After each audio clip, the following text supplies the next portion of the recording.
22절, 23절 말씀 다 같이 한 목소리로 받들어 읽도록 하겠습니다. 종들아 모든 일에 육신의 상전들에게 순종하되 사람을 기쁘게 하는 자와 같이 눈가림만 하지 말고 오직 주를 두려워하여 성실한 마음으로 하라. 무슨 일을 하든지 마음을 다하여 주께 하듯 하고 사람에게 하듯 하지 말라. 아멘.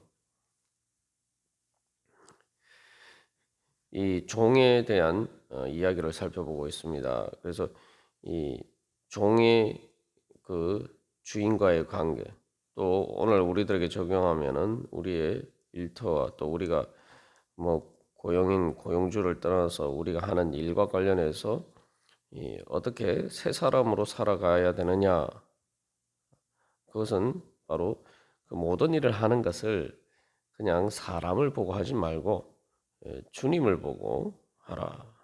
우리의 진짜 주님이신 육신의 상전이 아니라 하늘의 이 상전이신 바로 예수 그리스도를 꾀하듯이 그렇게 하라. 그것이 바로 이 종들에게 또한 오늘 우리가 하는 모든 일 가운데 우리에게 주어진 하나님의 뜻입니다. 그래서 3장 1절에서 위의 것을 찾으라. 그리스도와 함께 다시 살리심을 받았으면 위의 것을 찾으라 라고 이야기하면서 그 위의 것에 대해서 이야기를 하는데 그 위의 것이 뭡니까? 바로 그리스도께서 하나님 우편에 앉아 계셔서 모든 것을 다스리시는 그 주님이시라는 거죠.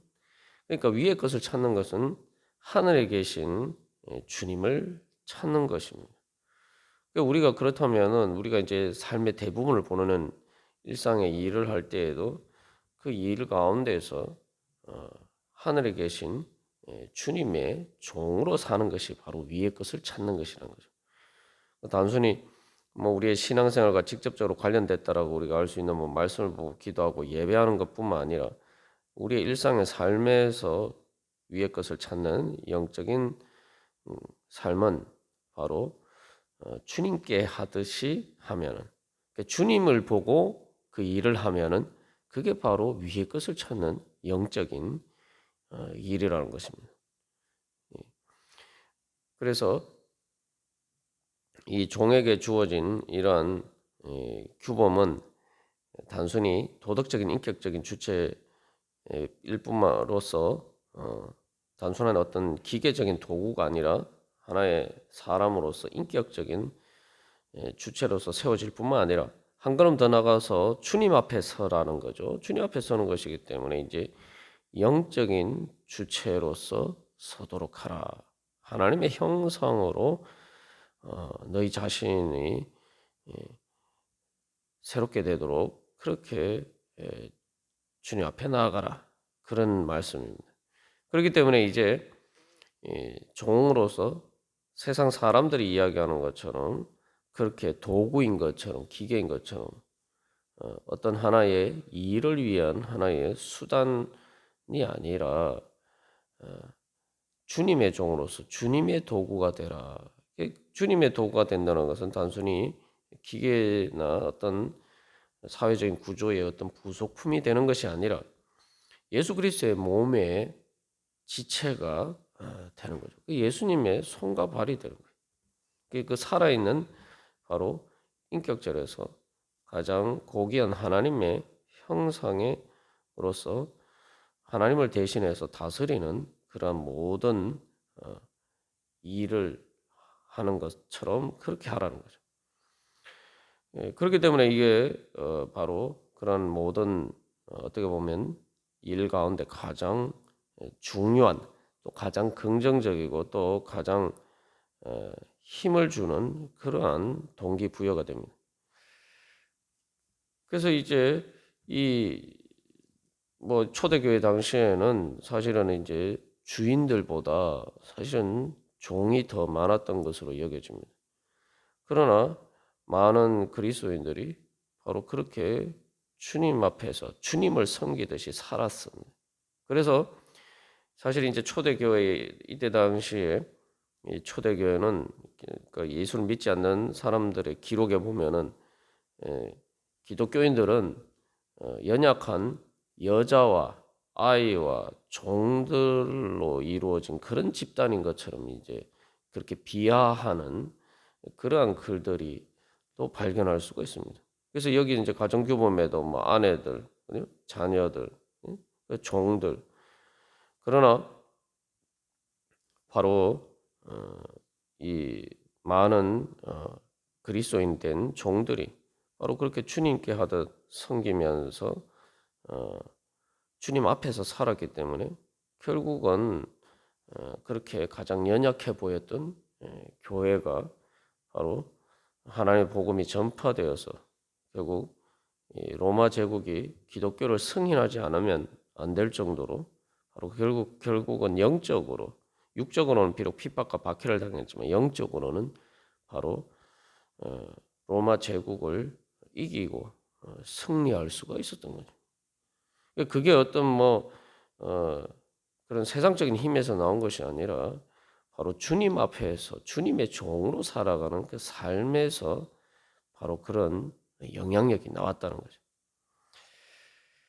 우리 자신도 마찬가지입니다. 그래서 우리가 바로 살아갈 때에 내가 뭐 하는 모든 일 가운데 그런 마음으로 할 때 단순히 뭐 교회에서 직접 나와서 예배드리고 기도하는 것뿐만 아니라 우리의 삶에서 바로 그렇게 주님께 하듯 하면은 바로 우리가 주님의 종이 되고 우리의 삶의 모든 일터가 바로 주님께서 역사하시는 자리가 되고 그렇기 때문에 요셉이 그 보디발의 종으로 살았을 때 하나님께서 그와 함께 하셔서 모든 일을 형통하게 하셨다. 또 감옥에서도 그가 단순히 감옥의 죄수가 아니라 마치 주님 앞에서 살듯이 그렇게 살았을 때 감옥에서도 하나님께서 그와 함께 하셔서 모든 일을 형통하게 하셨다라는 그러한 증거가 나타날 수가 있어요.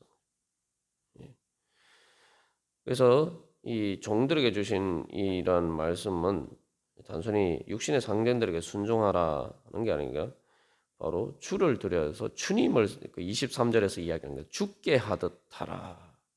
이게 바로 사실은 그 노예로서 살아갈 수밖에 없는 그러한 사람들에게는 바로 진정한 해방의 복음이 되는 겁니다. 그래서 이제 여기서 기본적으로 긴 말씀은 순종하라라는 것이.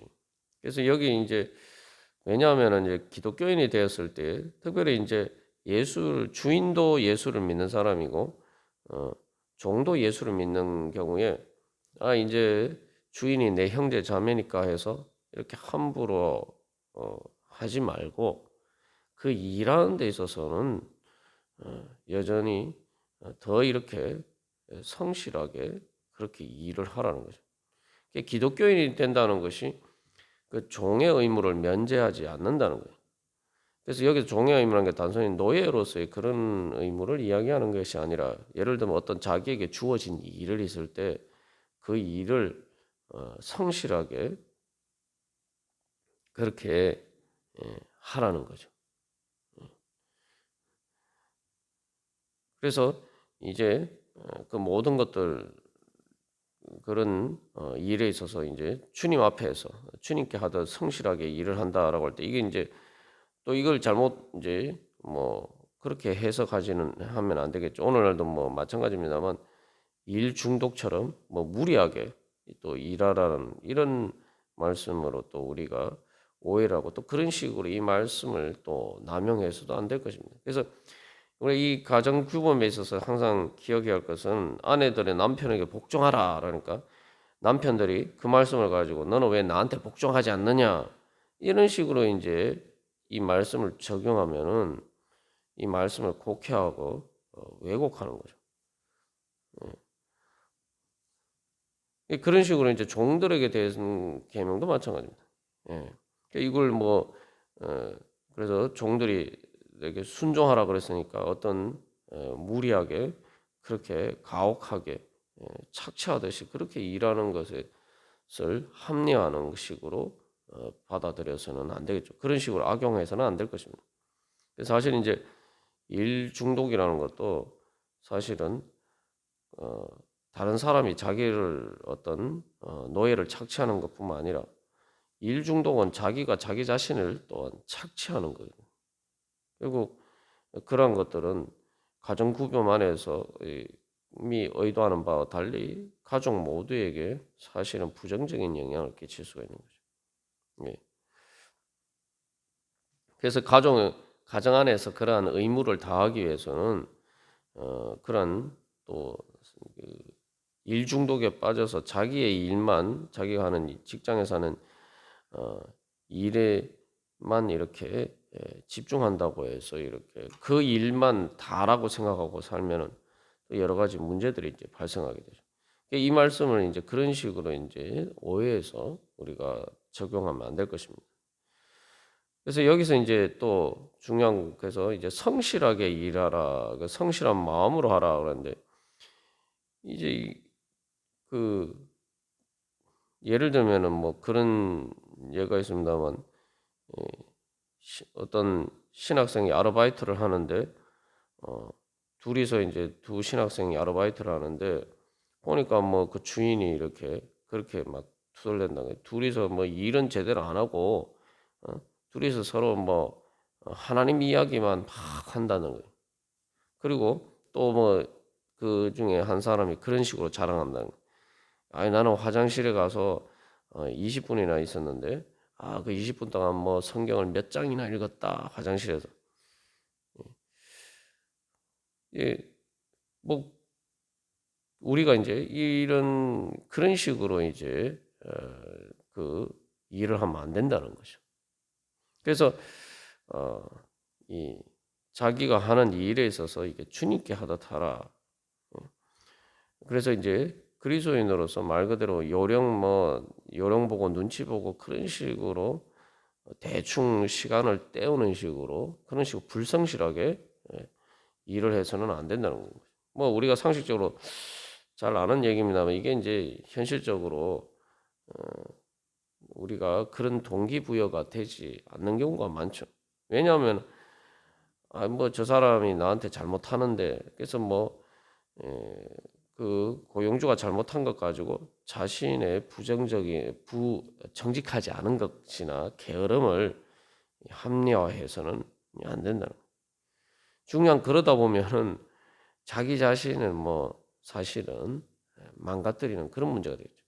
그러니까 우리가 조금만 생각해 보면 이것 사실은 이 말씀은 종에 대한 말씀은 사실은 뭐 주인의 유익을 위해서라기보다 사실은 종으로서 살아가는 사람이 자기 자신을 지킬 수 있도록 하라는 사실 그런 말씀이죠. 만약에 요셉이 그 노예로 팔려갔을 때에 자기애가 노예로 억울하게 팔려온 사실을 비관하면서 신세를 한탄하면서 그리고 또한 자기의 형들에 대한 원한과 분노 속에서 계속 그래서 열심히 그 정말 그 자기에게 맡겨진 일에 따라서 성실하게 하지 않고 그렇게 살았다면은 완전히 자기 요셉의 인생은 다 망가졌겠죠. 뭐 노예가 돼서 망가진 것이 아니라 노예가 되는 외적인 환경 때문에 자기 자신의 정신과 영혼까지 파괴가 됐을 거예요. 그래서 사실은 그래서 이 종들에게 주어진 말씀을 죽게 하다라는 것은 그런 어떤 환경 속에서 너희들의 영혼이 파괴되지 않도록 오히려 지켜라.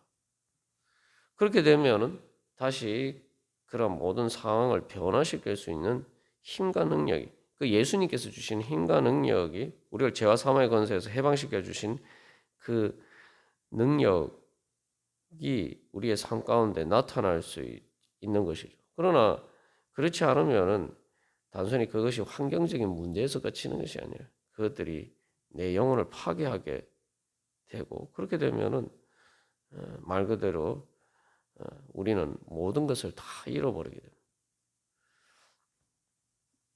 그리고 또한 여기서 이제 그렇기 때문에 이런 관점에서 비춰보면은 특별히 육신의 상전들에게 순종하라면서 모든 일에 그 앞에 이제 자녀들에 대해서도 이제 그렇게 이야기를 하고 있는데 이것도 이제 무조건 아무 일이나 다 뭐 완전히 아주 뭐 부당한 일이나 악한 일을 하는 데 있어서 또 다 이렇게 순종하라. 그런 식으로 당연히 이제 왜곡해서 해석할 수가 없죠. 왜냐하면 이 말씀에 분명히 오직 이런 게 앞에서는 모든 일에라고 했는데 그 모든 일이라는 게 뭐냐? 오직 주를 두려워하여 성실한 마음을 하고. 그래서 23절에서도 이 22절에서는 모든 일이라고 하는데 23절에는 무슨 일을 하든지 똑같은 말이죠. 그렇게 강조해서 다시 반복하면서 죽게 하듯 하라라는 거죠. 그렇기 때문에 이 모든 일이 뭐 무조건 말 그대로 문자 그대로 모든 일이 아니라 모든 일을 다 주님께 하듯 하라. 그런 것이기 때문에 뭐 이게 부당한 그리고 불의한 일에 또 악한 일에 순종하라. 당연히 이제 그런 말씀은 또 배제가 되는 거죠. 기본적인 전제는 조건은 주님께 하는 일이기 때문에. 그래서 또한 이것은 이제 현실적인 또 의미가 있습니다. 왜냐하면은 종이 무슨 일을 시켰는데 그게 뭐 불의한 일이거나 그런 악한 일이 아니고 일반적인 일에 있어서 시킨 대로 하지 않고 자기 마음대로 하기 시작하면은 이게 말 그대로 일이 안 되는 거죠.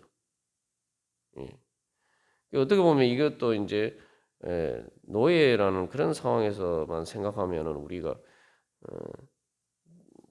받아들이기 쉽지 않은, 받아들이기 어려운 약간 불편한 부분들이 있을 수가 있습니다만 우리가 일반적으로 일상에서 이제 직장에서 일을 하는 관점에서 생각해 보면은 그 일을 하는데 자기 마음대로 하기 시작하면은 이게 말 그대로 배가 이제 산으로 가는 거죠. 예. 그래서 또 그런 현실적인 관점에서 또 우리가 이런 말씀들을 취지들을 이해할 필요가 있습니다. 그래서 어쨌든 이제 중요한 것은 내가 정말 모든 일을 할 때에 정말 주님께 하듯 하나. 그래서 내 자신이 정말 하나님 앞에서 주의 종으로 살아가느냐. 우리가 그것을 소망하면서 또 그렇게 살아갈 때 하나님께서 그 우리의 모든 삶 가운데서 주님의 그 은혜와 능력이 나타날 줄로 믿습니다. 우리가 그러한 은혜 사모하면서 주님 오늘도 저희들이 주님의 종으로 살기를 원합니다. 소망하면서 다 같이 기도드리시겠습니다.